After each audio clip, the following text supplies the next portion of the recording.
로마서 22번째 시간입니다. 오직 의인은 믿음으로 말미암아 살리라. 제목만 봐도 굉장히 중요하겠죠, 오늘. 로마서 1장 16절에서 17절까지 말씀입니다. 우리 함께 봉독합니다. 내가 복음을 부끄러워하지 아니하노니 이 복음은 모든 믿는 자에게 구원을 주시는 하나님의 능력이 됨이라. 첫째는 유대인에게요 또한 헬라인에게로다. 복음에는 하나님의 의가 나타나서 믿음으로 믿음에 이르게 하나니 기록된 바 오직 의인은 믿음으로 말미암아 살리라 함과 같으니라. 아멘. 이제 우리는 로마서의 대주제가 담긴 16절과 17절에 이르렀습니다. 아주 굉장히 중요한 그런 어절입니다. 여기까지가 로마서 서론이에요. 이제 이후로는 지금까지 우리가 공부한 서론의 내용들이 구체적인 예들을 통해서 다시 설명되는 거거든요. 따라서 여러분이 로마서 서론을 잘 공부하셨다면 앞으로 펼쳐질 로마서의 구체적 내용에 대해서 별 어려움이 없이 잘 이해하실 수 있으실 겁니다. 그렇게 로마서의 서론은 사활을 걸 만큼 중요해요. 그래서 그렇게 길게 제가 거의 반년 이상을 로마서 서론만 갖고 물고 늘어진 거죠. 그 중에서도 오늘 우리가 공부할 16절과 17절이 로마서 서론의 핵심 내용입니다. 우리가 지난주에 공부한 바에 의하면 사도는 자신을 빚진 자로 인식을 하고 있어요. 오페일레테스, 빚진 자. 그 빚진 자라는 단어는 만일 빚을 갚지 않으면 강제로 자신의 소유를 차압당하게 되는, 누군가에 의해서 빼앗기게 되는 강압, 강제의 의미가 있는 단어라 그랬죠? 이미 선고가 내려진 확정된 기결수를 가리키는 거예요. 안 갚으면 반드시 강제에 의해, 강압에 의해 털리게 되어 있는 거예요. 따라서 하나님의 부르심을 입은 모든 하늘의 빚진 자들은 하나같이 그들의 삶 속에서 무언가를 내놓아야 하는 필연적 의무를 지닌 자들이라고 그랬습니다. 빚진 자예요. 그것은 다름 아닌 하나님의 은혜와 긍휼을 올바로 인식한 자에게서 나오게 되는 자기 부인의 삶이며, 그것을 성경은 증인의 삶이라고 부른다는 것도 확인을 했죠. 증인, 마터, 순교자예요. 물론 빚진 자의 그 자기 부인의 주체도 하나님이에요. 스스로 해나가는 것도 아니에요. 자기 부인은 하나님께서 그들의 옛자를 털어가시는 거죠. 그 증인은 그렇게 자신을 향해 심판의 활을 당기셨던 예수 그리스도의 삶을 그대로 쫓아 살게 되어 있는 거예요. 그래서 하나님께서 증인이신 그 예수 그리스도의 모형으로 선 무지개를 보고 심판하지 않겠다라고 한 거죠. 그래서 증인의 내용에는 바로 그러한 내용도 들어가 있다고 했습니다. 그래서 그 삶은 바벨론 성 길가에서 죽임을 당하는 삶인 것이라고 그랬습니다. 그리고 그러한 이야기가 오늘 본문의 16절로 이제 이어지고 있는 거예요. 개역 성경에는 빠져 있지만 원어 성경에는 16절 앞에 그리고 17절 앞에 가르, 왜냐하면 이라는 접속사가 들어가 있어요. 그게 빠져 있어요. 사도는 지금 자신이 빚진 자로밖에 살 수 없는 필연적 이유에 대해서 설명을 하는 거예요. 나는 빚진 자야. 왜냐하면 나는 빚진 자의 삶을 살 수밖에 없는데, 왜냐하면 이렇게 지금 설명을 하는 거란 말입니다. 근데 그 첫 번째 이유가 뭐예요? 내가 복음을 부끄러워하지 않기 때문이라 그래요. 이러한 표현법은 사도 바울이 아주 즐겨 쓰는 고건법이라 그랬죠. 적극적인 역설을 부정의 형식을 빌려서 강조하는 표현 기법이 곡언법이에요. 그러니까 바울은 복음이 부끄럽지 않은 정도가 아니라 너무 자랑스러워서 그걸 누군가에게 토해내지 않으면 견딜 수 없는 그런 자신의 모습을 곡언법으로 표현해내고 있는 거예요. 사도 바울의 자가 진단은 죄인 중에 괴수였습니다. 그렇죠? 말년까지도 나는 죄인 중에 괴수야. 이게 사도 바울의 자가 진단이었어요. 근데 그러한 죄인 중에 괴수에게 복음이 들어와 버린 거예요. 굿뉴스, 좋은 소식이. 그러니까 어떻게 자랑하지 않을 수 있겠어요? 내가 죄인 중에 괴수라는 자각이 있는 사람에게 복음이 들어왔는데 어떻게 자랑이 안 되냐고요. 따라서 복음을 부끄러워하지 않을 수 있는 첫 번째 전제는 올바른 자아인식인 거예요. 아, 내가 죄인이구나 라는 올바른 자아인식. 이 세상에서 가장 여리고 못난 사람처럼 오셔서 저주의 십자가에 못 박혀 죽어버린 그런 자타가 공인하는 루저, 그 루저인 예수가 자신을 구원한 메시아라는 것을 믿으면 구원을 받는다고 하는 그 십자가의 도, 그 십자가의 도가 유대인에게는 거리낀 것이 되고 헬라인에게는 미련한 것이 되었죠. 그거는 유대인, 헬라인 모두, 그건 전 세계 모든 인간들을 표현하는 방법이었거든요. 아담 군상들이 모여 살고 있는 모든 문명 세계의 그 일상 표준은 선악과를 따먹은 아담들의 그 지성과 도덕을 존숭하는 거죠. 헬라 사람들은 지성을 존숭했고 유대 사람들은 율법, 도덕을 존숭했잖아요. 그게 이 모든 문명 세계의 일상 표준이란 말이에요. 근데 예수님은 아담 군상들의 지성에는 비밀로 나타나셨고 아무도 못 알아먹는 거예요. 비밀로 나타나셨고 율법에 근거한 인간들의 도덕의 측면에서도 율법의 측면에서도 어처구니가 없는 그러한 율법 파괴자였기 때문에 그래요. 그래서 유대인들에게도 미련한 거, 헬라인에게도 미련한 거예요. 그런데 어떻게 바울에게는 자랑하고 싶어 못 견디는 것이 되었다 그래요? 그건 그의 이해 능력이나 논리를 담을 그릇이 커서가 아니라 복음 안에 들어있는 복음 자체의 능력에 의해서라는 거예요. 그게 16절이거든요. 복음이 자신을 그렇게 만들었다라는 거예요. 뒤집어 엎어버렸어요. 그렇다면 그 복음의 능력이 사도 바울 안에서 제일 먼저 행한 일이 뭐라는 거예요? 사도 바울의 올바른 자아인식에 관한 일이에요. 예전에 사도 바울의 자아인식은 나는 점도 없고 흠도 없는 자야 였잖아요. 근데 복음이 들어오자 내가 죄인 중에 괴수구나 이렇게 자인식이 바뀐 거예요. 복음의 능력이 해내는 일이 그거라니까요. 내 안에 또 다른 법이 있다. 난 사망의 몸과 함께 묶여있는 자다. 그러니까 누가 나를 여기서 건져줘야 된다. 나를 여기서 빼내줘야 된다. 이러한 자인식이 생겨요. 이게 바로 성도 안에 복음의 능력에 의해서 성취되는 첫 번째 사역이에요. 그리고 이 사역이 끝까지 유지되는 거예요. 그리고 결국에는 맞아, 난 아니구나, 이게 끝이에요. 그러니까 복음은 나를 죽이는 거예요, 여러분. 옛자를 살려서 이 세상에서 여러분을 자랑스럽게 만들어주는 게 아니라 여러분을 공격하여 이 세상에서 아주 죽여버린다니까요. 묵사발을 내는 거죠. 그런데 그 복음의 능력은 반드시 믿음이라는 전제 하에 그 위력을 발휘한다 그러죠. 믿는 자에게 구원을 주시는 복음의 능력이라 그러잖아요. 그러니까 믿는 자에게만 복음이 능력이 된다는 뜻이에요. 근데 그 믿음의 주체도 우리가 아니에요. 또 에베소서 2장 8절 보세요. 너희가 그 은혜를 인하여 믿음으로 말미암아 구원을 얻었나니 이것이 너희에게서 난 것이 아니요 하나님의 선물이라. 분명하죠? 믿음도 우리 게 아니에요. 보시다시피 그 믿음의 전제는 은혜고 그 은혜의 수여자는 하나님이에요. 사도가 그걸 선물이라는 단어로 뭉뚱그려 표현하는 거예요. 선물. 그러니까 복음이라는 것이 성도에게서 필연적 행함을 끌어내는 능력, 그 능력을 발휘할 수 있는 전제는 믿음이라는 건데, 이게 오늘 본문 16절이에요. 믿음이라는 건데, 그 믿음은 은혜에서 격발이 되는 거고, 그 은혜는 하나님의 선물이에요. 따라서 성도의 삶은 주체이신 하나님의 이끄심에 의해서 반드시 완료 지점으로의 지향성을 갖게 되는 거예요. 그래서 성도가 이 세상에서 빚진 자로 증인으로 살게 되는 거예요. 계속 털리는 거란 말입니다. 내놔, 안 내놔? 너 빚졌는데 왜 안 내놔? 이렇게 강압적으로. 그게 오페일리테스인 거예요. 근데 그 증인이라는 단어는 순교자라는 단어라 그랬죠? 똑같은 단어예요. 증인, 순교자. 너희가 땅끝까지 이르러 내 증인 되리라. 이 말은 땅끝으로 가면서 매일 죽을 거야. 이런 뜻이에요. 순교할 거야. 그래서 계시록에서 모든 성도를 순교자라 그래요. 따라서 하나님의 은혜를 받은 이들은 반드시 이 세상에서 육적 자아의 죽음이라는 관문을 통과하게 되어 있는 거예요. 생각해보세요. 믿음이라는 단어가 그 단어 자체가 주체의 전의를 말하는 거예요. 내가 내 삶의 주체로 살 때에는 나 자신이 믿음의 대상이 되죠. 내가 주인이고 내가 주인공이니까 날 믿어야죠. 내 주먹을 믿어라. 이게 그 말이에요. 내가 주체란 말이에요. 믿음의 대상이 나예요. 근데 그 믿음의 대상이 이제 타자로 상정이 될 때 그때 주체가 그 대상에게로 전이가 되는 거예요. 그게 바로 자아의 죽음이에요. 그러니까 믿음이라는 단어 자체가 자아의 죽음을 이미 내포하고 있는 단어란 말입니다. 그래서 다른 일을 믿게 되는 거예요. 내가 죽으니까.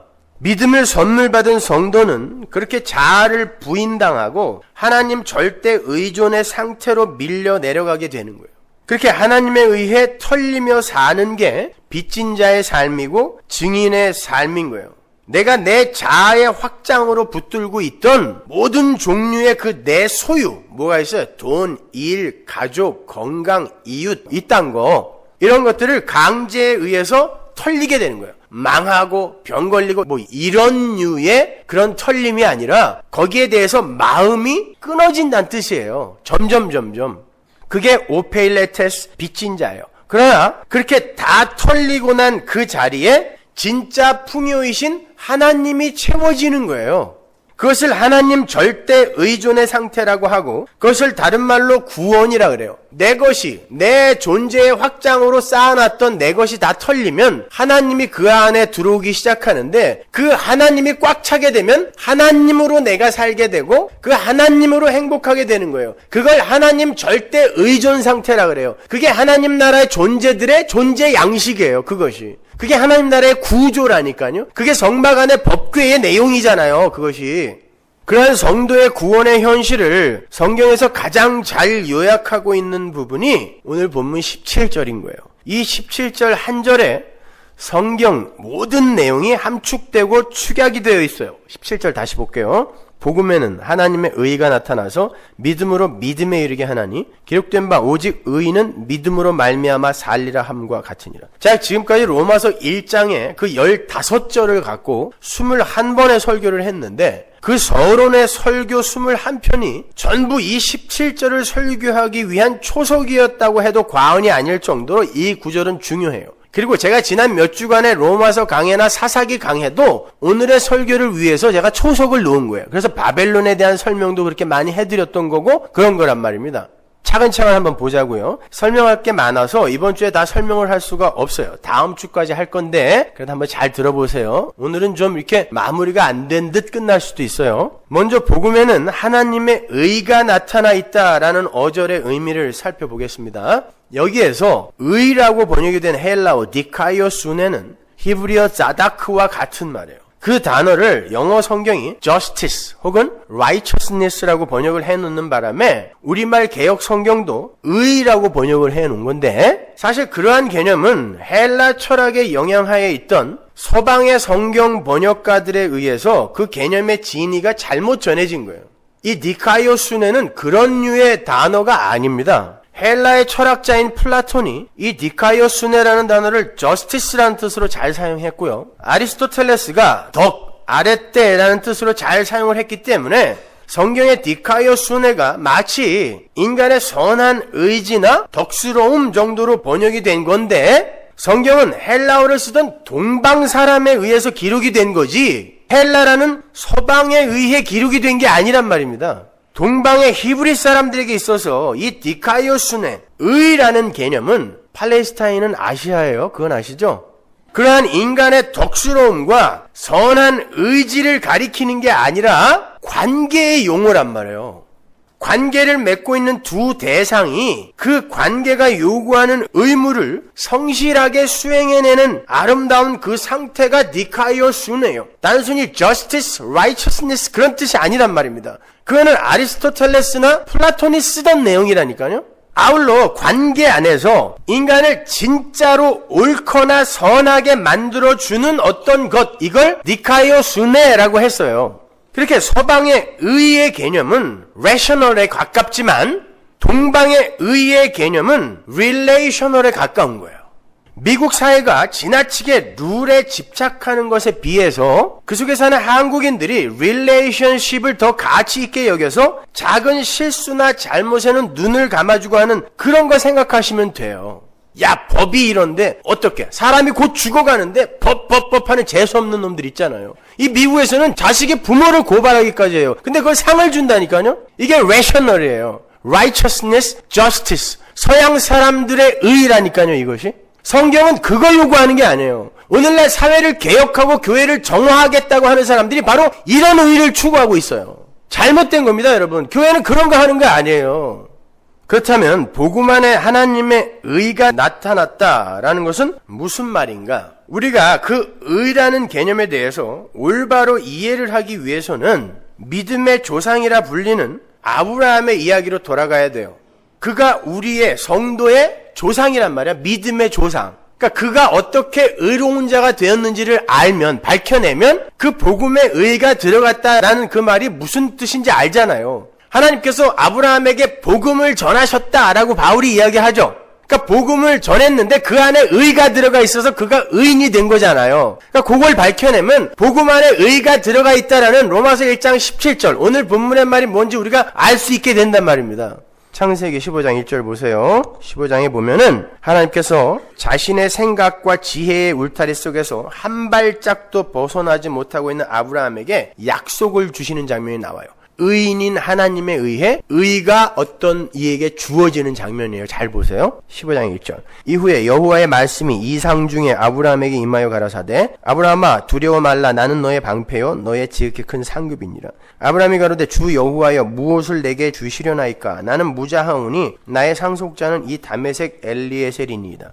아브라함이 또 가로되 주께서 내게 씨를 아니 주셨으니 내 집에서 길리운 자가 나의 후사가 될 것이니이다. 여호와의 말씀이 그에게 임하여 가라사대 그 사람은 너의 후사가 아니라 내 몸에서 날 자가 내 후사가 되리라 하시고 그를 이끌고 밖으로 나가 가라사대 하늘을 우러러 무뼈를 셀 수 있나 보라. 또 그에게 이르시되 내 자손이 이와 같으리라. 자, 자손과 생육과 번성의 개념이 나오죠. 6절 아브라함이 여호와를 믿으니 여호와께서 이를 그의 의로 여기시고, 여기에 처음 나오는 거예요. 하나님으로부터 아브라함에게 약속이 주어지는데 우리가 전에 공부한 생육과 번성의 약속이 주어지죠. 네 자손이 이렇게 생육하고 번성할 거야 라고 하면서 하늘의 별을 보여주시잖아요.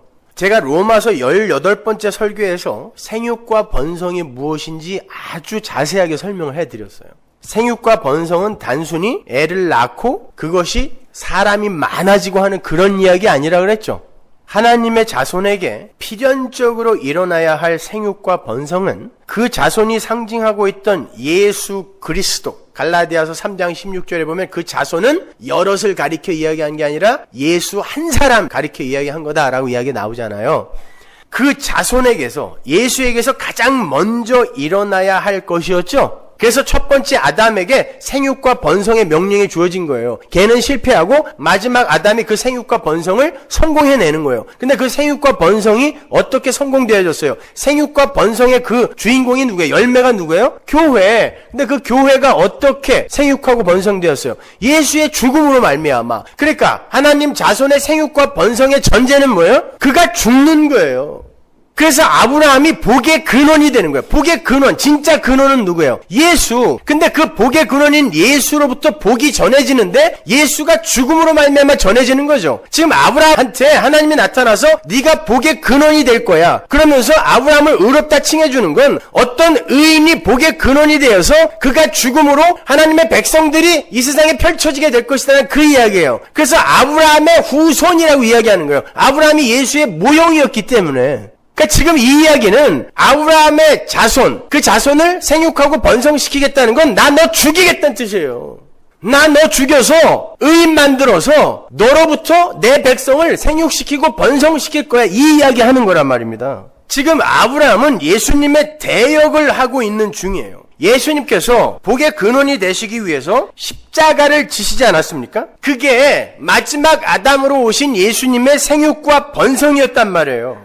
그래서 아브라함이 모리아산에서 백세에 낳은 아들의 심장에 칼을 들이대는 거예요. 그건 뭐라 그랬어요? 육적 자아의 죽음이라 그랬죠? 아들이 곧 나이기 때문에 그런 말이 아니라 그 전까지는 아브라함이 하나님의 그 언약 성취의 과정에 계속 참견을 했단 말이에요. 하나님, 내가 죽으면 안 되니까 내 마누라를 팔아서라도 내가 살을게요. 왜? 하나님의 언약이 성취돼야 되니까. 내 후손이 하늘의 별처럼 바다의 모래처럼 많아질 거라고 했는데 내 죽으면 안 되니까 내가 도와드릴게요 하고 마누라 팔아먹은 거야. 그건 아브라함의 인간적인 희생이었다니까요. 그렇게 참견하고 나서다가 2번이나 팔아먹었어요. 거기다가 이스마엘을 낳기도 하죠. 자기가 뭔가 도우려고 하는 거야. 그 언약 성취에. 그런데 모리아산에서는 얘가 죽으면 100세에 겨우 하나 낳는데 얘 죽으면 이제 언약 성취가 안 되는데도 불구하고 걔를 죽인다는 건 이 언약은 하나님이 성취하겠구나. 이걸 믿음이라 그래요. 이게 육적 자의 죽음이고 이게 자기 부인이라 그래요. 그러니까 모리아산에서 아브라함이 죽는 거예요. 거기에서. 근데 그렇게 하나님이 아브라함을 죽여냄으로 말미암아 그가 복의 근원이 되고 그가 예수의 모형이 되어 의로운 자의 모형이 되어서 거기에서 하나님의 백성들이 생육되고 번성되는 거예요. 그 이야기 하는 거란 말입니다. 그러니까 하나님의 은혜에 의해서 의를 선물로 받은 의인들은 아브라함처럼, 믿음의 조상인 아브라함이 모리아산에서 육적자의 죽음을 경험한 것처럼 이 역사 속에서 죽는 거예요. 그런 지향성으로 끌려간다니까요. 성도들이 절대로 잘난 척을 못하게 만들어요. 그러니까 믿음과 함께 그 동전의 앞과 뒤처럼 꼭 붙어 있어야 하는 게 바로 자기 부인이에요. 난 아니구나. 내가 죄인 중에 괴수구나. 라는 그거. 바로 그걸 야고보가 행함이 있는 믿음이라 그런 거예요. 착한 일 많이 하는 믿음이 아니라 아브라함처럼 하나님께 나를 전부 드리는 믿음. 그러니까 어떤 면에 있어서 그건 착한 일을 많이 하는 행함이 아니라 진짜 착한 일이 나오지 않는 자기의 모습을 보면서 처절하게 하나님의 도우심을 구하는 그걸 행함이라 그런다니까요. 성화주의자들은 그걸 착한 일이라고 그래요. 그래서 착한 일 많이 안 하는 성도는 가짜다. 이런 말이 어디 있어요 도대체. 예수님은 죄인 부르러 왔다는데 성경을 가르치는 놈들은 반대로 가르치고 있다니까요. 자, 그러한 자기 부인, 그게 생육과 번성의 필연적 전제예요. 그러니까 지금 하나님은 복의 근원으로 이 땅에 오실 예수 그리스도의 모형으로 살고 있는 아브라함에게 난 널 죽여서 너의 죽음에서 비롯되는 그 하늘의 복을 내 백성들에게 나누어 주어서 그들을 생육시키고 번성시킬 것이다 라는 언약 성취의 확약을 하고 계시는 거죠. 반드시 이루어내고 말 거야. 그렇게 하나님의 언약이 하나님에 의해 성취되는 거. 하나님이 그 관계의 대상에게 하실 일을 당신의 약속을 반드시 지켜내는, 그걸 뭐라 그랬어요? 의라고 한다 그랬잖아요. 그게 의라니까요. justice가 의가 아니라 관계가 요구하는 그 의무를 성실하게 완벽하게 수행해내는 그 상태가 의란 말이에요. 그러니까 지금 하나님은 아브라함에게 의를 행하고 계신 거죠. 난 너 죽여서, 역사 속에서 이 아담 안에 들어있는 너 죽여서 반드시 너 내 백성으로 만들어내고 말 거야 라는 약속을 하는 거니까 그게 하나님의 의잖아요. 아브라함은 네 맞아요. 제가 거기에 뭘 보태겠어요. 맞습니다. 하나님이 다 하실 거예요. 하나님 최고. 이렇게 받아들이는 거. 하나님의 의를 그냥 몽땅 받아들이는 거. 빈손 들고 앞에가 십자가 붙드는 거. 요걸 인간의 의라고 한단 말이에요. 그게 의인이에요. 여러분 안식이 뭐라고 했어요? 사바스가 하나님과 피조물이 각자의 자리에서, 자기가 있어야 할 그 자리에서 각자의 역할을 충실히 해내는 그 상태. 하나님은 경배를 받으시고 찬송을 받으시고 피조물은 그 앞에 납작 엎드려 그분을 찬양하고 그분의 영광을 드러내는 게 사바스, 안식이잖아요. 자, 창세기 1장 1절과 2장 4절 그 인클루지오 구조를 갖고 설명해 드렸잖아요. 피조물의 창조의 목적이 바로 안식이란 말이에요. 그 안식의 상태가 자다크, 디카이오 순의 의의 상태란 말이에요. 그게 의의 상태. 근데 이 세상에 교회조차도 하나님을 종으로 부리려고 하니까 이게 불의란 말이에요. 이게 불의. 그렇게 하나님의 행위에, 의의 행위에 토를 달지 않고 온전히 그 하나님의 일하심 앞에 순종하는 거. 다른 말로 하나님께서 주시겠다고 하시는 걸 빈손 들고 나가서 그냥 덥석 붙드는 거. 이게 인간 측에서의 의라고 하는 거예요. 전혀 희망이 보이지 않는 상태에서 아브라함에게 자식 하나 없는데 아브라함에게 네 자식이 저 하늘의 별처럼 많을 거야. 요즘은 공해가 심해서 별이 몇 개 없으니까 그럴 수도 있겠다 하지만 제가 어릴 때만 해도 하늘에 보면요 징그러울 만큼 별이 타닥타닥 붙어 있었어요. 저거 쏟아지면 큰일 나겠다 생각 들 정도로. 그때는 어땠겠어요? 이때는 4,000년 전인데. 아니 애 하나 없는 사람한테 저렇게 많은 자손을 너에게 줄 거야. 이게 믿어지냐고요. 근데 아브라함이 맞아요. 그럴 거야 하고 그냥 받아들인 거예요. 불가능한 걸 받아들인 거. 그걸 의라 그래요. 순종의 행위. 바울이 그러한 하나님의 의와 인간의 의를 이렇게 잘 설명합니다. 갈라디아서 3장 6절 보세요. 아브라함이 하나님을 믿음에 창세기 15장의 이야기를 바울이 다시 푸는 거예요. 이것을 그에게 의로 정하셨다 함과 같으니라. 아브라함이 뭘 했어요? 착한 일 많이 했습니까? 정당한 삶을 살았어요? 아니에요. 그냥 믿었더니 의인이 된 거예요. 그런즉 믿음으로 말미암은 자들은 아브라함의 후손들, 하늘의 별처럼 바다의 모래처럼 생겨난 생육하고 번성된 아브라함의 후손들은 아브라함의 아들인 줄을 알지어다. 또 하나님이 이방을 믿음으로 말미암아 의로 정하실 것을. 뭘로? 믿음으로 말미암아 성경이 미리 알고 먼저 아브라함에게 복음을 전하되 나오잖아요. 복음에는 뭐가 나타나서? 하나님의 의가 나타나서 아브라함이 복음을 받았다니까요. 하나님으로부터. 근데 그 안에 하나님의 의가 들어가 있어요. 너 죽여서 반드시 내가 내 백성으로 완성해내고 말 거야. 모든 이방이 너를 인하여 복을 받으리라. 창세기 15장의 내용이 여기에 그대로 다 나와 있죠. 자기 의를 버리고 하나님의 열심, 그 하나님 측에서의 의를 받아들이는 자가 의로운 자예요. 의로운 행위를 해서 의로운 자가 아니란 말입니다. 로마서 5장 1절 보세요. 그러므로 우리가 믿음으로 의롭다 하심을 얻었은즉, 그죠? 의로움이라는 건 우리의 행위나 자격이나 업적이나 공로를 따라서 주어지는 게 아니라 하나님의 의를 순순히 거저 받는 것을 말하는 거란 말이에요. 그 약속을 믿는 거예요. 지금 내 꼴을 보면 절대 그게 이루어지면 안 돼요. 어떻게 내가 하늘의 왕이 돼요? 지금 내 꼴을 내가 아는데. 여러분도 지금 여러분의 자아인식이 그렇잖아요. 당장이라도 그냥 확 목매달고 싶지 않아요? 더러워서 확 죽여버리고 싶지 않아요? 아침에 일어날 때마다 이거 할복을 해서 이 안에 있는 죄를 어떻게 다 끌어낼 수 없을까? 막 이런 생각 안 들어요? 또 나만 나쁜 놈들. 그런 생각이 들어야 돼요. 그런데 나를 보면 그게 이루어지면 안 돼요. 이게 무자한 아브라함에게 하늘의 별이에요. 어떻게 이게 가능해? 그런데 하나님이 그렇게 하신다니까 믿는 걸 의라고 해요. 착한 일을 많이 해서 그래 이제 조금만 더 쌓아갖고 이제 의인이 돼야지. 요걸 바벨탑 쌓기라고 해요. 그렇다면 이제 그러한 하나님의 의의 그 구체적인 내용은 무엇이며 그 의가 어떠한 방식으로 우리에게 전가가 되는 것인지에 관해서 제가 자세히 설명해 드릴게요. 로마서 3장 21절로 가보세요. 이제는 율법 외에 하나님의 한 의가 나타났으니, 자, 의가 나타났어요. 율법과 선지자들에게 증거를 받은 것이라. 곧 예수 그리스도를 믿음으로 말미암아 모든 믿는 자에게 미치는 하나님의 의인이 차별이 없느니라. 좀 더 나은 의인, 좀 더 못난 의인 이런 거 없다는 뜻이에요. 의인은 그냥 의인이에요. 하나님의 용서가 그냥 다 덮어버리는 거라니까요. 차별이 없어요. 모든 사람이 죄를 범하였으며 하나님의 영광에 이르지 못하더니 그리스도 예수 안에 있는 구속으로 말미암아 하나님의 은혜로 값없이 의롭다함을 얻은 자가 되었다. 값없이. 뭘 지불해서가 아니에요. 이 예수를 하나님이 그의 의로 인하여 믿음으로 말미암는 화목 제물로 세우셨으니 이는 하나님께서 길이 참으시는 중에 전에 지은 죄를 간과하심으로 자기의 의로우심을 나타내려 하심이니 하나님의 의로우심을 나타내기 위해 값없이 주는 거예요. 하나님의 의는 이 정도다를 나타내기 위해. 그러니까 그걸 받는 걸 인간의 의라고 한단 말이에요.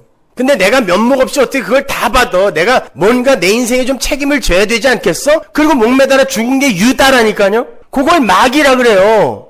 인간적인 면에서 봤을 땐 유다가 남자답죠. 베드로는 나쁜 놈이고 금방 하나님을 저주하면서 욕했으면서 그건 빨리 죽여라고 이야기했다는 거예요. 욕 몇 마디 했다는 게 아니라 야 죽여 니들 얘기대로 저건 죽어 마땅한 놈이니까 죽여라고 이야기했다는 거예요. 근데 금방 떡얻어 먹으면서 내가 사랑하는 거 알잖아요. 요걸 의라고 한다니까요.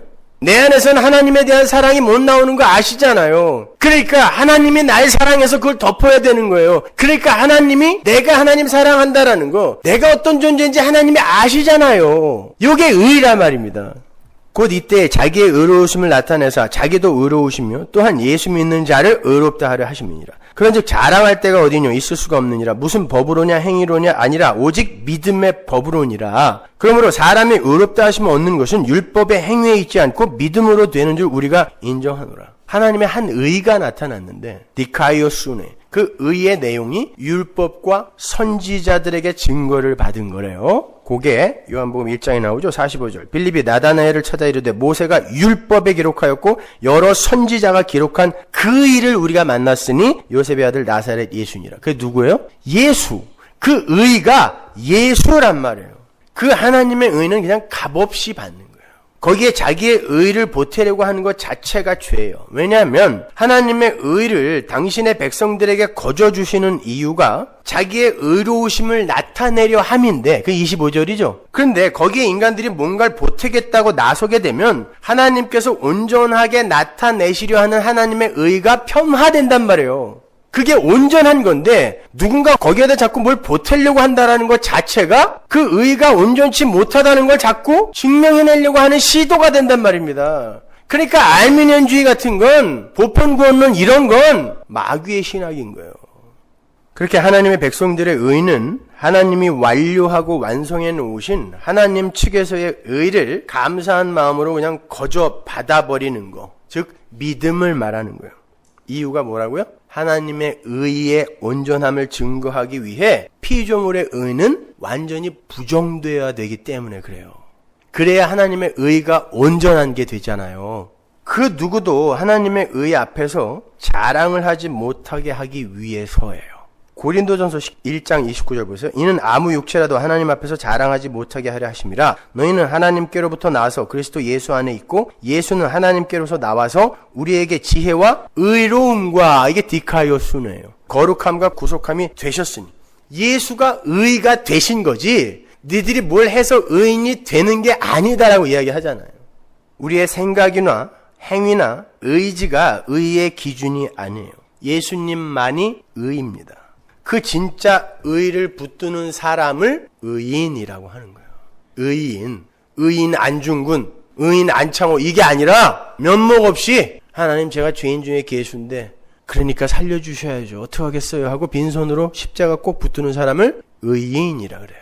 그래서 바울이 오늘 본문에서 기록된 바 의인은 믿음으로 말미암아 살리라 라고 명기를 하는 거예요. 바울이 이 어절을 어디서 인용한 거죠? 하박국에서 인용한 거죠. 하박국은 BC 604년경, 605년 그 어간의 선지자예요. 당시는 신흥 바벨론이라는 나라가 세계 최강국이었던 아수르를 무너뜨리고 이게 다 함의 후손 니므롯의 땅에서 발흥한 나라들입니다. 아수르, 바벨론 다 똑같은 거예요. 어떤 면에서 아수르를 무너뜨리고 팔레스타인 쪽으로 남하를 하고 있을 때였어요. 그때 하나님께서 그 바벨론을 사용하여 이스라엘을 치고 계셨어요.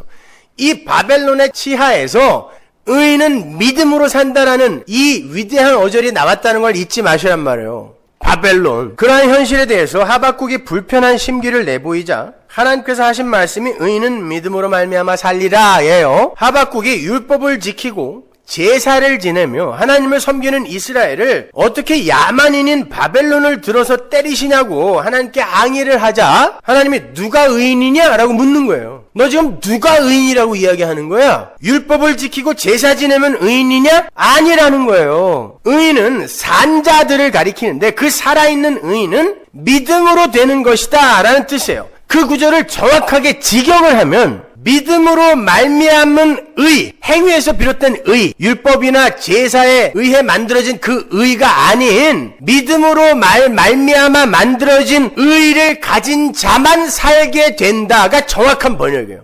의는 믿음으로 말미암아 산다. 믿어야 산다는 그런 뜻이 아니라 믿음을 요구하는 그런 구절이 아니라 믿음으로 말미암은 하나님이 선물해준 믿음으로 말미암은 그 의가 아니면 다 죽여버리겠다는 뜻이에요.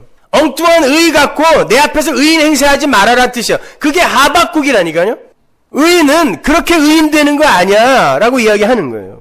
그러한 유대인들의 인본주의와 율법주의를 바벨론이라는 이 세상의 그 영걸, 용사들을 들어서 때리심으로 이스라엘의 정체를 폭로시키고 니들이 바벨론이다 라는 뜻이에요.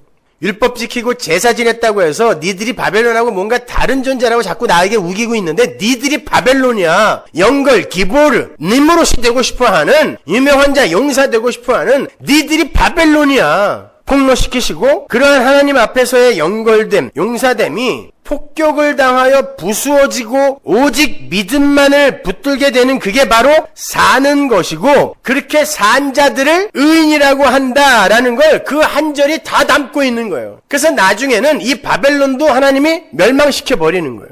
그래서 주위 사람들에게 성자라고 불렸던 마틴 루터가 이 구절을 통하여 회심을 하게 된 겁니다. 바로 이 구절, 1장 17절. 그리고는 오직 믿음, 솔라 피데, 솔라 그라시아, 솔라 스크립투라. 오직 믿음, 오직 은혜, 오직 성경. 이 세 가지를 모토로 하여 종교 개혁을 일으킨 거예요. 루터가 수사로, 신부로 일을 할 때는요, 자신의 그 행위와 됨됨이 때문에 너무나 고통스러운 삶을 살았어요. 어떻게 이런 인간이 있나? 너무 실망했어요, 자기 자신한테. 그래서 신경쇠약이 걸렸어요. 신경쇠약은 정신병이에요. 루터가 이불 속에서 검은 개를 보고 수시로 옷장에서 어린 여자의 그 눈물을 보고 했던 게 신경쇠약 때문에 그런 거예요.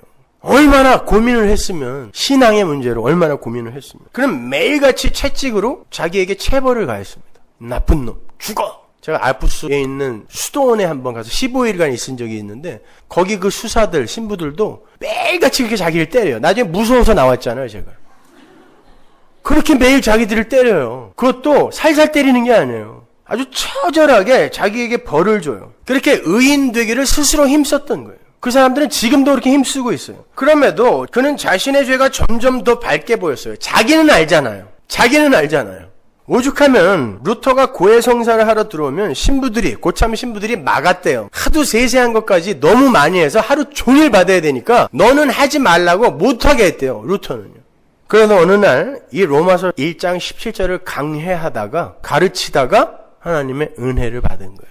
아, 구원은 그렇게 얻는 거 아니구나. 인간은 자신의 행위나 뉘우침에 의해 의인으로 살아나는 게 아니라 믿음으로 살아나게 된다는 걸 확실하게 깨닫게 된 거예요. 그 다음날 고해성사 집어치웠고 채찍 갖다 버렸습니다. 이게 여러분의 삶 속에 일어나야 돼요. 여러분을 너무 야단치지 마세요. 저에게 하는 말인데 그걸 진리에 의한 자유라 그래요. 하나님의 구원은 당신이 준비하신 당신의 의를 통하여 우리에게 거저 주어지는 거예요. 우리는 그 구원을 거저 받으면서 하나님의 사랑과 은혜와 긍휼을 찬양하면 되는 거예요. 그걸 의라고 해요. 그래서 하나님 나라에 가면 요한계시록에 나오죠. 하나님의 백성이 전부 찬양만 하고 있어요. 노래만 한다는 뜻이 아니에요. 찬양은 하나님이 하신 일을 칭찬하는 거예요. 맞아, 안 그랬으면 어떡할 뻔했어, 이렇게. 로마서 5장 8절 보세요. 우리가 아직 죄인 되었을 때에 그리스도께서 우리를 위하여 죽으심으로 하나님께서 우리에게 대한 자기의 사랑을 확증하셨느니라. 그러면 이제 우리가 그 피를 인하여 의롭다 하심을 얻었은즉, 과거예요. 더욱 그로 말미암아 진노하심에서 구원을 얻을 것이니 곧 우리가 원수 되었을 때 그 아들의 죽으심으로 말미암아 하나님으로 더불어 화목되었은즉 화목된 자로서는 더욱 그의 살으심을 인하여 구원을 얻을 것이니라. 걱정하지 마. 의는 니들의 됨됨이나 자격이나 조건으로 주어지는 게 아니니까 걱정하지 마, 이런 뜻이. 그런데 우리에게 그 의가 주어졌을 때가 언제라고 그래요? 지금 바울이 죄인 되었을 때, 원수 되었을 때라고 해요. 이 죄인, 원수, 역적이거든요. 여러분, 옛날에 우리 조상들이 역적을 어떻게 죽였죠? 능지처참했습니다. 능지처참은 그냥 목 잘라 죽이는 게 아니라 사지를 소로 묶어서 찢어 죽이는 거예요. 심지어 목까지 5토막으로 찢어지는 거죠. 그렇게만 죽이면 다행이게요. 일가 친척, 외가, 친가, 5촌에서 8촌까지 다 죽였어요. 거기다가 부관 참시, 조상들의 묘를 전부 파서 시체를 다 난도질했습니다. 이게 역적, 죄인이에요. 원수예요. 근데 우리가 아직 원수 되었을 때, 죄인 되었을 때 하나님이 용서했을 뿐만이 아니라 왕의 자리에 옮겨준 걸 구원이라 그래요. 그 현실을 아는 자가 어떻게 찬송을 안 하냐고요. 이걸 모르니까 엉뚱하게 이거 해주세요, 저거 해주세요, 마치 그게 기독교인 양 헛소리들 하고 앉아있는 거예요. 여러분, 거기에 무슨 차별이 있어요? 조금 나은 역적, 조금 못난 역적 이런 게 있어요? 역적은 다 능지처참입니다. 그런데 그 위에 하나님의 은혜가 거저 쏟아 부어지는 거예요. 성도는 내가 역적 맞습니다. 내가 왕이신 하나님을 배신하고 나라는 우상 섬기려고 했던 자 맞습니다라는 자인식이 바로 있어야 돼요. 그게 역적이에요. 하나님이 가장 싫어하는 죄가 그거라니까. 딴 거 아니에요. 뭐 살인, 간음, 도둑질, 인간들이 도덕과 윤리와 사회법으로 만들어놓은 그런 걸 죄라고 생각하지 마세요. 내가 하나님 말고 나를 사랑하는 게 죄라니. 그게 역적이에요. 근데 우린 여전히 그렇게 살고 있잖아요. 근데 이미 묵시 속에서 완료된 그 현실 때문에 우리가 면목 없이 그 소망이라는 걸 붙드는 거예요. 그렇게 내가 예수 죽인 자라는 인식이 있는 자에게 하나님의 은혜가 감사와 기쁨으로 인식이 될 수 있는 겁니다. 그걸 성도라고 하는 거예요.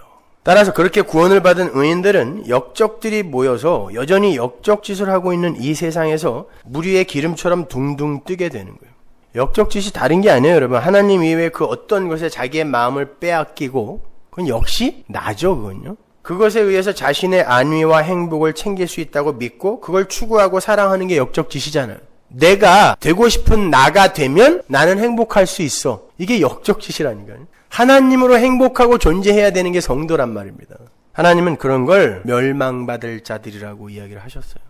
그러니까 거기에서 이제 뽑혀나와 어떤 지향성을 갖는 이들은 세상과 자꾸 동떨어지게 돼요. 둥둥 뜨게 된다고요. 물 위에 기름처럼.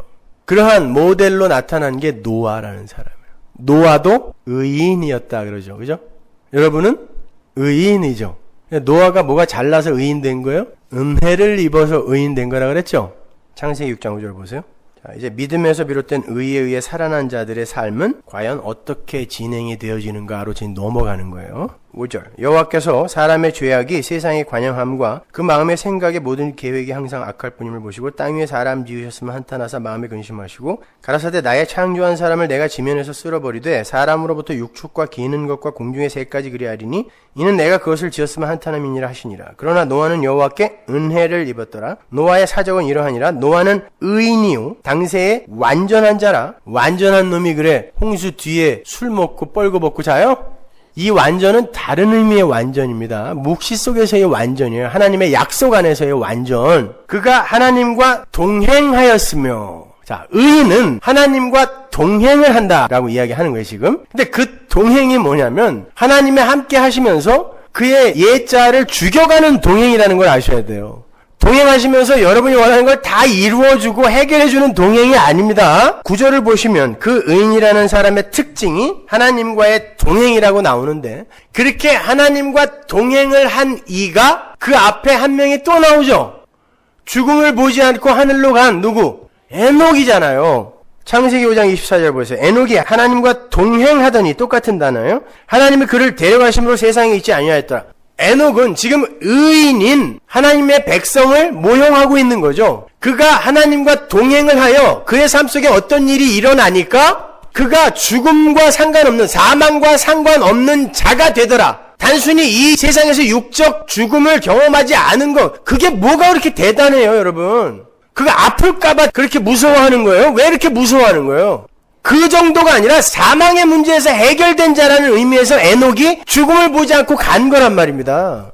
이렇게 하나님과 함께 동행을 하면서 하나님이 그 속에서 무언가를 행하시는 그 자들을 지금 의인이라고 하는데 그러한 하나님과의 동행을 히브리서가 어떻게 표현을 하는지 설명을 하는지 한번 보시란 말이에요. 의인의 삶이 어떤 건지. 히브리서 11장 5절 믿음으로 에녹은 자 하나님과 동행한 의인이에요. 죽음을 보지 않고 옮기었으니 하나님이 저를 옮기심으로 다시 보이지 아니하니라. 저는 옮기우기 전에 하나님을 기쁘시게 하는 자라 하는 증거를 받았느니라. 이게 하나님과 동행하는 자의 삶 속에서 나와야 되는 유일한 열매죠. 하나님을 기쁘시게 하는 자. 그럼 또 속으로 그래 그러니까 헌금도 많이 하고 봉사도 많이 하고 착하게 살아야 하나님이 기뻐할 거 아니야. 또 이러지 말란 말이에요.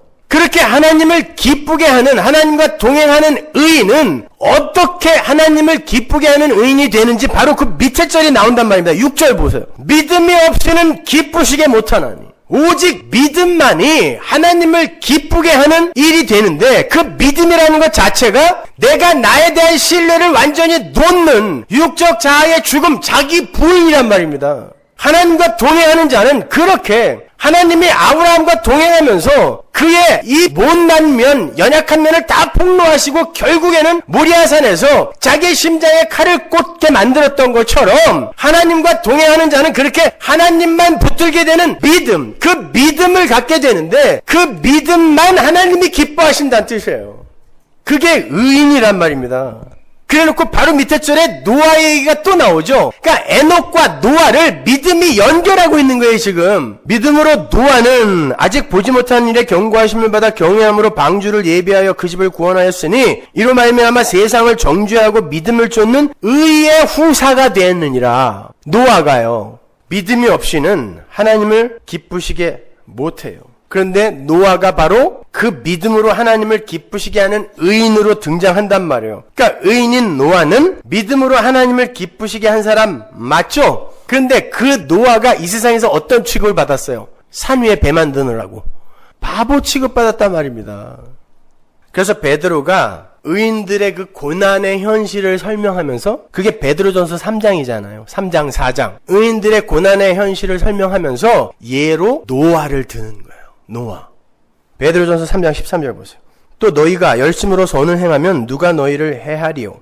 그러나 의를 위하여 고난을 받으면 복 있는 자니 저희의 두려워함을 두려워 말며 수동치 말고, 자, 의를 위하여, 의를 받은 자는 반드시 고난을 받는다는 뜻인데, 너희 마음에 그리스도를 주로 삼아 거룩하게 하고 너희 속에 있는 소망에 관한 이유를 묻는 자에게는 대답할 것을 항상 예비하되 온유와 두려움으로 하고 선한 양심을 가져라. 이는 그리스도 안에 있는 너희의 선행을 욕하는 자들로 그 비방하는 일에 부끄러움을 당하게 하려 함이라. 선을 행함으로 고난을 받는 것이 하나님의 뜻일진데 악을 행함으로 고난받는 것보다 나으니라. 그리스도께서도 한 번 죄를 위하여 죽으사 의인으로서, 진짜 의인이 나오고 있어요. 여기에 의인으로서 불의한 자를 대신하였으니 이는 우리를 하나님 앞으로 인도하려 하심이라. 육체로는 죽임을 당하시고 영으로는 살리심을 받으셨으니 저가 또한 영으로 옥에 있는 영들에게 전파하시니라. 그들은 전에 노아의 날 방주 예비할 동안 하나님이 오래 참고 기다리실 때에 순종치 아니하던 자들이라. 방주에서 물로 말미암아 구원을 얻은 자가 몇 명뿐이니 겨우 8명이라. 물은 예수 그리스도의 부활하심으로 말미암아 이제 너희를 구원하는 편이 곧 세례라. 육체의 더러운 것을 제하여 버림이 아니요 오직 선한 양심이 하나님을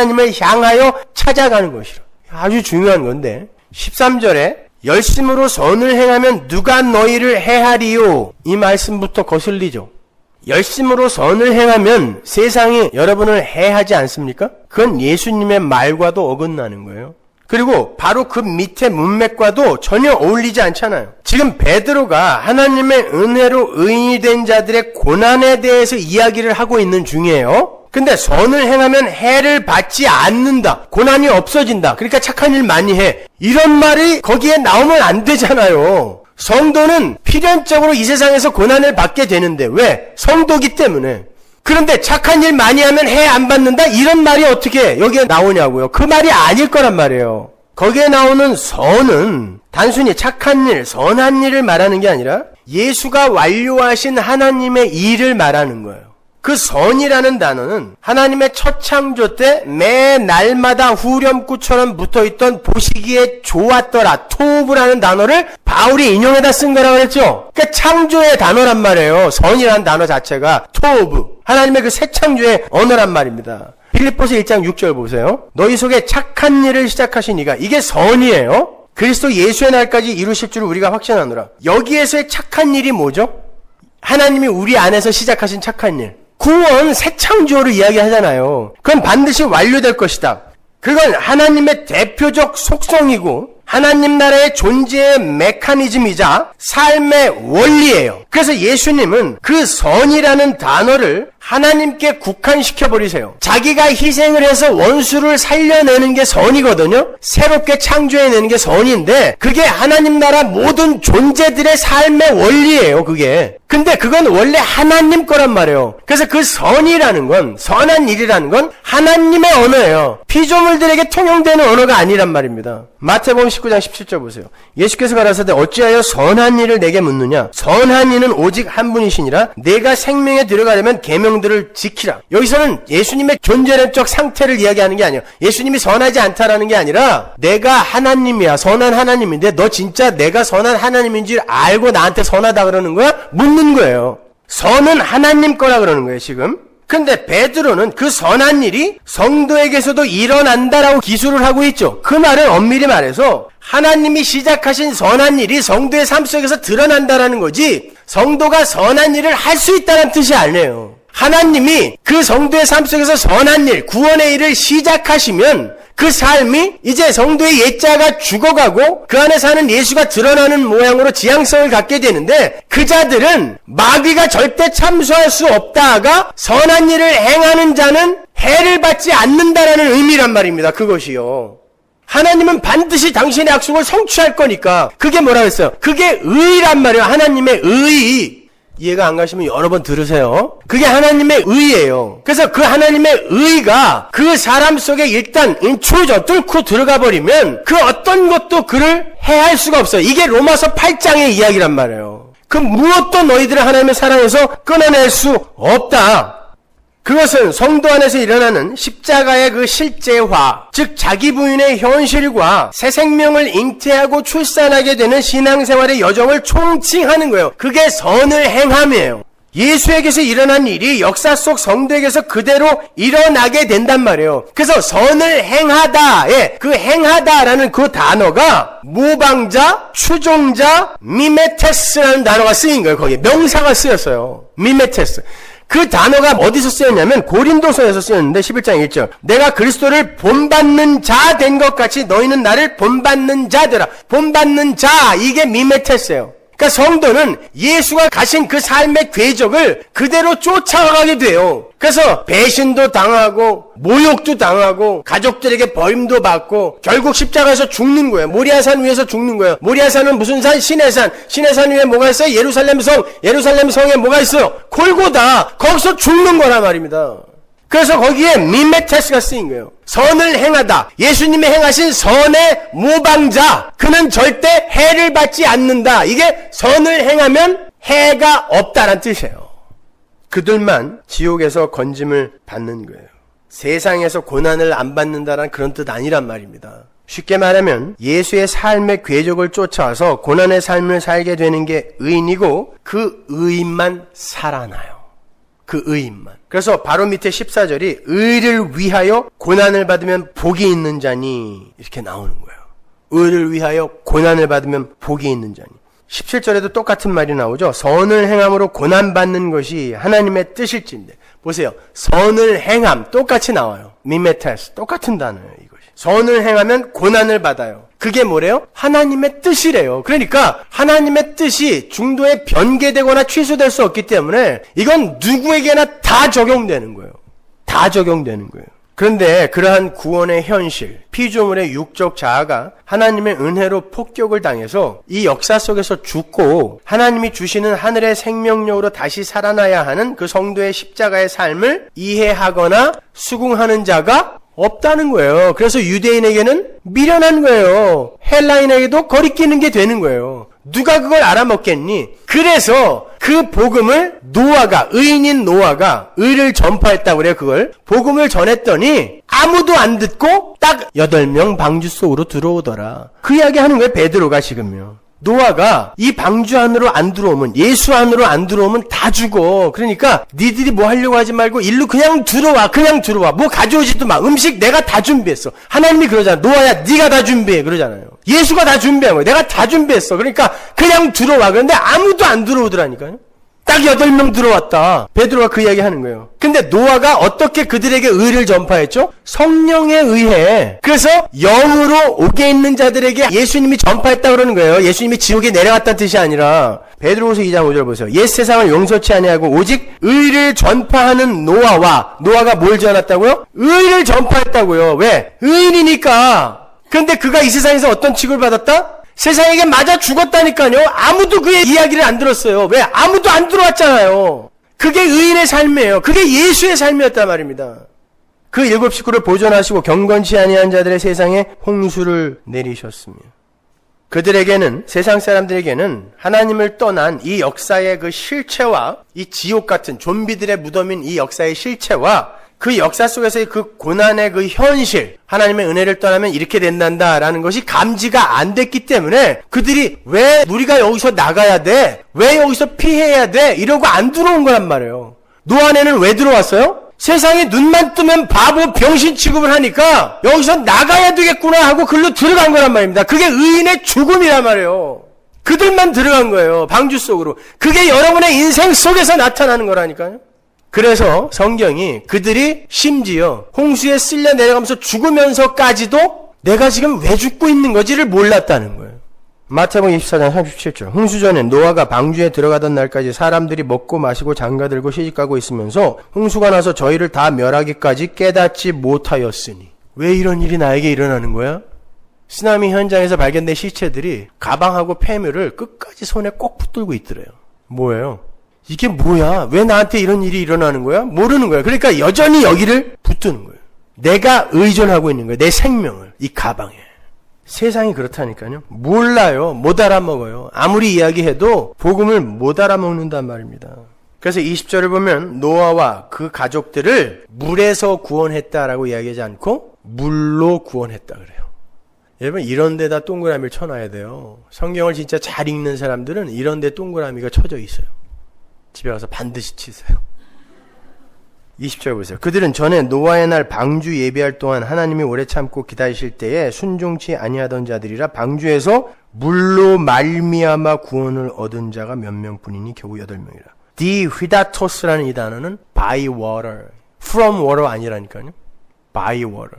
그 물은 죄를 진멸하고 잘라버리는 용도로 심판의 도구로 하나님께서 쓰신 거잖아요. 그럼 우리는 거기서 건져지는 걸 구원이라고 알고 있었잖아요. 그런데 성경은 그 물로 두들겨 패서 구원한다라고 이야기를 하고 있다니까요. 지금 by water라고. 사람들은 그렇게 이 세상에 이 실체가 그들에게 이렇게 감지가 되면 재수가 없다고 생각하지, 야 이거 하나님이 진노하시면 큰일 나겠구나라고 그걸 하나님으로 연결하지 않는다는 뜻이에요. 근데 하나님의 백성들은 그걸 심판의 현실로 인식을 하게 되고, 야 여기서 빨리 빠져나가야 되는 거구나 라고 그 물에 의해 구원을 받으라는 것입니다. 그게 성도의 역사 속 현실인 거예요. 그 물이 하나님의 진노 아래 놓여있는 자들에게는 저주의 물이 되는 거고, 하나님의 백성들에게 부어지면 죄와 어두움을 발라내는 용도로 쓰여지는 거예요. 노아는 120년 동안 계속 저주의 물을 받았던 거예요. 세상으로부터 바보 취급 당하면서. 그것도 120년, 10년, 20년은 참을 수 있을 거예요. 50년, 60년, 100년이 됐는데도 비가 안 와. 그때 그가 어떤 생각을 했을까요? 거기다가 먹고 살아야 돼. 그리고 또 방주에서 쓸 양식도 또 저축해야 돼. 죽도록 일하고 와서 또 죽도록 배지어야 돼. 세상 사람들은 또 죽도록 욕을 해. 이게 물이란 말입니다. 근데 역사 속에서 물을 맞았더니 진짜 저주의 물이 내려오니까 방주가 그를 덮더라는 거예요. 그게 의인들의 현실인 거란 말입니다, 여러분. 창세기 9장 11절 보세요. 내가 너희와 언약을 세우리니 다시는 모든 생물을 홍수로 멸하지 아니할 것이라. 여기서 홍수가 지금 뭔가를 멸하는 것으로 등장하죠. 여기서 멸하다라는 이 단어가 cut off예요. cut off. 쪼개다, 자르다. 이게 창세기 15장에 나오는 재물이 쪼개지다 했던 그 단어예요. cut off. 근데 이 단어가 cut off, 뭘 자르다, 이 단어가 뭐라 그랬어요? 언약이잖아요, 언약.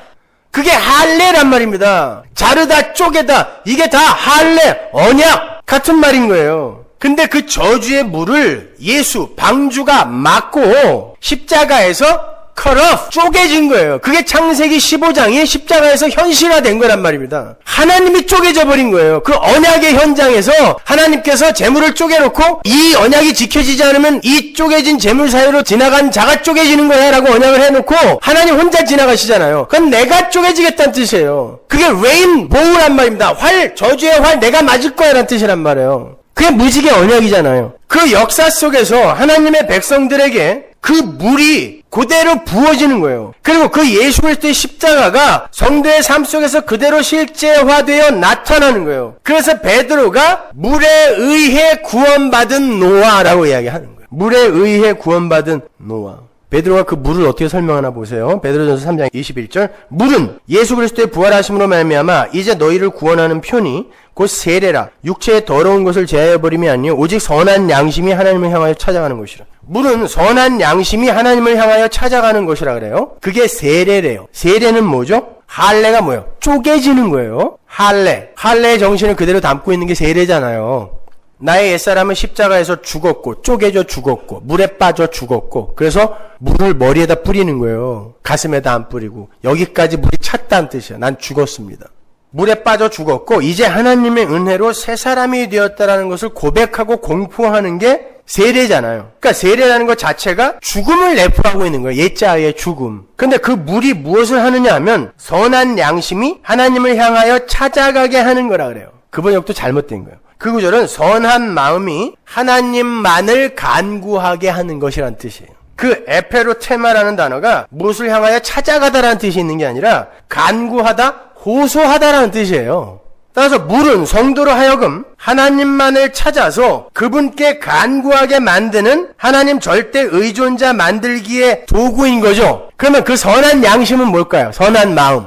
에스겔서 36장에 나오잖아요. 새 언약에서 새 마음 주겠다. 그 에스겔서 36장의 이야기를 베드로가 그대로 갖다가 쓰고 있는 거예요. 여기에다가요. 36장 25절 보세요. 맑은 물로 너희에게 뿌려서 너희로 정결케 하되 곧 너희 모든 더러운 곳에서와 모든 우상을 섬김에서 너희를 정결케 할 것이며 또 새 영을 너희 속에 두고 새 마음을 너희에게 주되 이게 선한 마음이에요. 선한 양심. 너희 육신에서 굳은 마음을 제하고 부드러운 마음을 줄 것이며 또 내 신을 너희 속에 두어 너희로 내 율례를 행하게 하리니 율례를 행하게 한다는 말은 하나님께 순종하는 자, 하나님을 사랑하는 자로 만들겠다는 뜻이죠. 내가 내 규례를 지켜 행할지라. 하나님께서 이스라엘을 생육하고 번성할 자로 만들겠다라고 그 위에서 말씀하시죠. 제가 전에 18번째 설교에서 설명해 드렸잖아요. 그 위에서 내가 이스라엘을 생육하고 번성하게 만들 거야. 바벨론 포로로 잡혀가 있는 그들을 만들 거야 라고 말씀하시고 그들에게 물을 뿌려서 새 마음으로 만들어서 선한 양심으로 만들어서 하나님의 규례를 지켜 행하는 자로 만들겠다 그러세요. 하나님의 규례를 행하는 거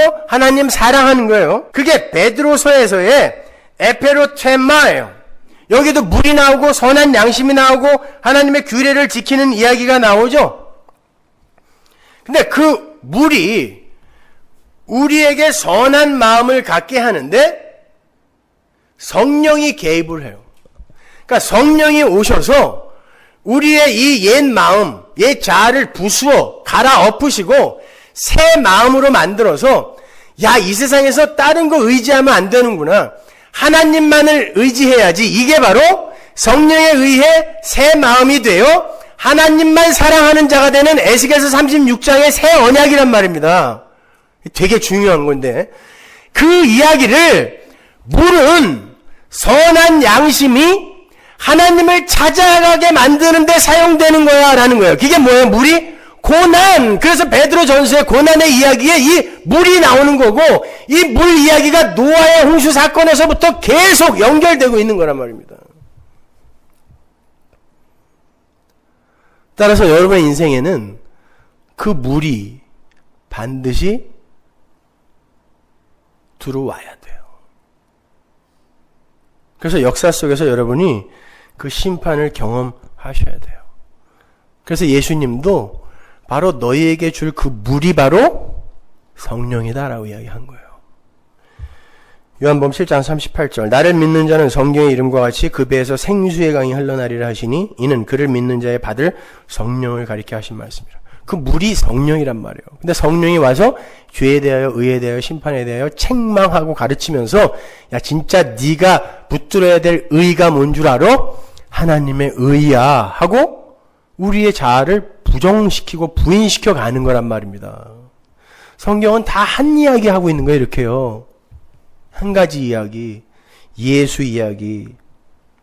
그렇게 하나님의 심판의 물에 의해서 오히려 역사 속에서 심판을 당하지만 오히려 그것으로 소생하게 되는 걸 리바이벌, 부흥이라 그래요. 하박국 3장 2절 보세요. 여호와여 내가 주께 대한 소문을 듣고 놀랐나이다. 여호와여 주는 주의 일을 이 수년 내에 부흥케 하옵소서. 이 수년 내에 나타내시옵소서. 진노 중에라도 긍휼을 잊지 마옵소서. 부흥이라는 단어가 여기 딱 하나 나오거든요. 부흥이라는 단어는 수가 많아지게 하고 세력이 커지게 해주옵소서 이런 말이 아니에요. 그래서 함부로들 부흥해야 하는 거예요. 부흥회는 나 죽여주세요란 뜻이에요. 여러분이 아시다시피 의인은 믿음으로 말미암아 산다라는 말의 그 진원지인 이 하박국은 바벨론과 유다의 공동 심판에 관한 이야기예요. 하나님께서 바벨론을 들어서 유다를 치시겠다고 하시면서 누가 의인이냐? 의인은 믿음으로 사는 자가 의인이다 라고 말씀하신 후에 그 유다를 치기 위해 세운 바벨론도 다 사용하신 이후에는 용도 폐기할 거라고 하박국 2장에서 말씀하시죠. 저놈들도 다 죽일 거야. 걱정하지 마. 그런다고요. 근데 그곳에도 의인은 믿음으로 산다라는 말이 또 나와요. 보세요. 하박국 2장 4절. 보라 그의 마음은 교만하며 그의 속에서 정직하지 못하니라. 그러나 의인은 그 믿음으로 말미암아 살리라. 바벨론은 이런 놈인데 의인은 믿음으로 말미암아 산단다라고 이야기하고 있어요. 이 말은 바벨론 안에 유다 들어있고 유다 안에 바벨론이 들어있다라는 그런 말이에요. 그러니까 하나님은 유다 안에 바벨론을 완전히 진멸하시고 믿음에 의한 의로 그들을 살려내시겠다라고 말씀하시는 거예요. 그걸 부흥이라 그래요. 그래서 수년 내에 우리를 부흥케 해달라는 그 초원 바로 밑에 하나님께서 대만에서 오시고 바란산에서 오신다라는 그 어절이 기록되어 있는 거예요. 그건 뭐냐면 하나님이 심판을 하시기 위해 임재했던 산이란 말이에요. 거기는요. 다 죽였다. 다 죽었어. 이런 뜻이에요. 그러나 그 과정을 통과한 자가 믿음으로 말미암아 사는 거, 그게 구원임을 보여주는 거란 말입니다. 그 부흥이라는 단어는 히브리어 그 하야의 그 PL 동사예요. 강의형 동사라 그래요. 히브리어에 있는. 그 말은 거의 죽었던 걸 은혜로 소생시키다, 살려내다라는 그런 뜻이란 말입니다. 그러니까 부흥이라는 건 죽음, 그 없음인 자들에게 그 없음과 죽음의 실체를 체휼케 하여서 있음으로 살려내는 의의 행위를 말하는 거예요. 그러니까 하박국이 그러는 거야. 하나님, 이왕 하실 거면 빨리 오세요. 빨리 오셔서 죽여주세요라는 뜻이에요. 빨리 오세요. 수년 내에 날 부흥케 하세요. 날 살려내세요라는 뜻이에요. 어떻게? 바벨론으로 날 쳐서요. 그게 여러분의 신앙생활이에요. 누가 예수 믿으면 소원이 다 들어지고 병도 안 걸리고 문제가 해결된다 그래요? 그런 기독교 없어요, 여러분. 속지 마세요. 그런데 그러한 부흥, 생육과 번성은 어떤 한 대표의 희생으로 말미암아 그 안에 연합된 그의 가족들이 살아나는 십자가의 원리에 의해서 성취가 되는 거란 말이에요. 그래서 의인인 노아가, 의를 전파한 노아가 혼자 의롭다라고 이야기하는 거예요. 아브라함도 혼자 의로워서 복의 근원이 되어 그 복을 전한 자가 됐죠. 창세기 7장 1절 보세요. 여호와께서 노아에게 이르시되 너와 내 온 집은 방주로 들어가라. 왜? 네가 이 세대에 내 앞에서 의로움을 내가 보았습니다. 누가? 노아의 가족이 아니라 너가. 이게 의라니까요. 한 사람의 희생으로 말미암아 죽어야 할 자들이 살아나는 거, 그거 그냥 거저 받는 걸 의라 그래요. 어떻게 더 자세히 설명할까요? 이게 의란 말입니다. 이게 디카요 순회라는 말입니다. 모든 성도의 삶에서 그러한 십자가의 현실, 의의 현실, 복의 근원됨의 현실이 실제화되어 나타나게 돼요. 여러분이 하나가 죽어 다른 이들에게 의가 전파되는 그러한 그림이 여러분의 삶 속에서도 드러나요. 아닌 것 같은데 누가 나 때문에 의를 선물 받아? 그건 하나님이 하시는 거니까 그냥 여러분은 그 자리에서 그냥 살면 돼요. 근데 그 삶이 죽음의 삶이란 말입니다. 그래서 교회를 아겔다마, 피밧이라고 하는 거예요. 그건 제가 다음 주에 설명해 드릴 텐데, 그래서 예수를 판 그 돈으로 나그네들의 무덤을 사는 거예요. 그 나그네들의 무덤이 교회예요. 여러분이 바로 이 교회에서 묻히는 거예요. 그렇게 죽어서.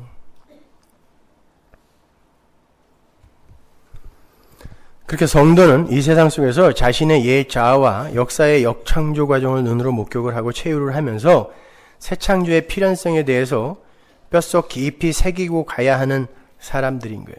그래서 믿는 자에게 구원을 주시는 하나님의 능력이라고 하는 거예요.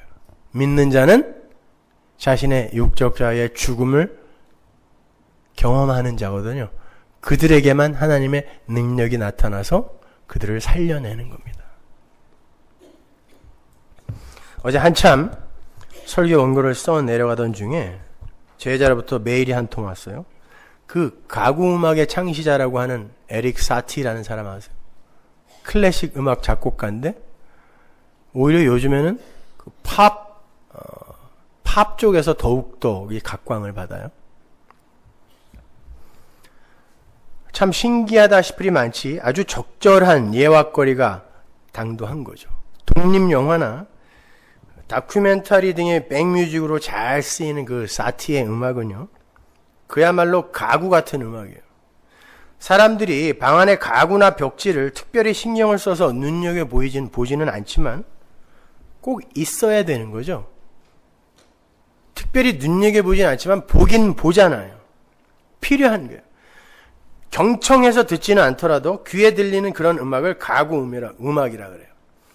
당신은 당신의 일을 하세요. 내가 이 음악으로 당신을 목 졸라서 이 음악 들어라고 끌고 가지 않을게요. 그러니까 당신은 당신 일 하세요. 나는 당신의 보조제로 가구로 존재할게요. 이게 에릭 사티의 가구 음악이에요. 예술가가 자신의 작품을 그렇게 가구로 만든다는 건 이건 예술가의 자존심이 걸린 문제거든요. 근데 에릭 사티는 그렇게 했어요.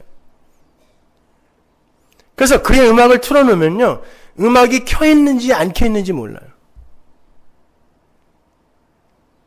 그래서 제가 공부할 때도 켜놓는 음악이 그거예요. 그거는 음악이 흐르는지 안 흐르는지를 몰라요. 형식도 없고 계속 뭔가 음악이 나오는데, 그런데 차분해져요, 사람의 마음이. 사티라는 사람 자체가 드뷔시의 친구예요. 드뷔시에게 큰 영향을 준 사람이에요. 그만큼 천재성이 있는 사람이었는데도 그 에릭 사티는 그냥 가구처럼 살았어요. 문인들의 그 술집, 선술집에서 평생 샹송이나 팝 같은 거 연주하다가 가난하게 죽었어요. 근데 80년대인가요? 90년대인가요? 그때 갑자기 이 각광을 받기 시작했죠. 그때는 모차르트나 뭐 바하나 베토벤 좋아한다 그러면 굉장히 무식한 사람이었어요. 에릭 사티 좋아한다 그래야 그래도 음악 좀 아는구나 이렇게. 뭐 이도저도 다 모르는 여러분에게는 뭐 그렇게 감동적인 이야기가 아니겠지만 그 사람의 그 짐노 패디는요, 제가 그 옛날에 그 김성수의 코팝스라는 방송을 기독교 방송에서 진행할 때 늘 멘트할 때마다 깔아놨던 그런 음악이에요.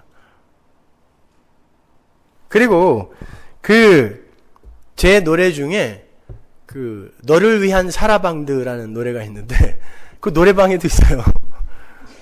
그걸 제가 드뷔시의 노래에서 사라방드 부분을 딱 따서 노래를 만든 거거든요. 그게 사티가 드뷔시에게 영향을 준 부분이에요. 그것이. 그 사람의 인생이든 음악이든 그냥 전부 나그네예요. 가구예요. 그런데 그것으로 말미암아 다른 이들이 살아나요. 누가 이런 삶을 살고 싶어요. 근데 하나님이 우리를 그렇게 나그네로 밀어낸다니까요. 그게 여러분이 맡은 역할이에요. 이 세상 속에서. 그러니까 하나님이 하필 왜 나에게 이런 역할을 맡기셨는지 아각거리지 마시고 그냥 그 역할 잘 충실하게 수행하면서 가면 돼요. 하나님께서 가끔 그러한 사람들을 우리 주변에 이렇게 보여주는 건 성도들아, 이게 니들의 삶이란다. 근데 예수 안 믿는 저 사람은 저렇게 살고 가는데 넌 뭐야? 왜 댕댕거려? 물으시는 거예요, 우리한테요. 아니요, 그렇게 그냥 사는 게 맞아요. 이렇게 평범하게 있는 듯 없는 듯 이렇게 살아가는 게 맞아요. 우린 그렇게 하나님의 은혜에 의해서 우리 자신의 주체성과 존재성을 차압당하고 벽지처럼, 가구처럼 타자를 위해서 은은하게 존재하다가 하나님 나라의 주인공으로 사는 거예요. 이 세상에서 주인공 되려고 하지 마세요. 그게 진짜 하나님 나라 백성의 삶이에요. 다음 시간에 to be continue. 기도하겠습니다. 하나님의 은혜를 감사합니다. 아버지 하나님, 우리는 그렇게 하나님의 의에 의해 의로운 자가 된 자들입니다. 그렇게 면목 없는 의를 선물 받은 이들이 이 세상 속에서 뭘 자랑하겠습니까? 그리고 그러한 자들이 이 세상 속에서 어떻게 주인공인 삶을 삽니까? 역사의 주인공도 하나님이시고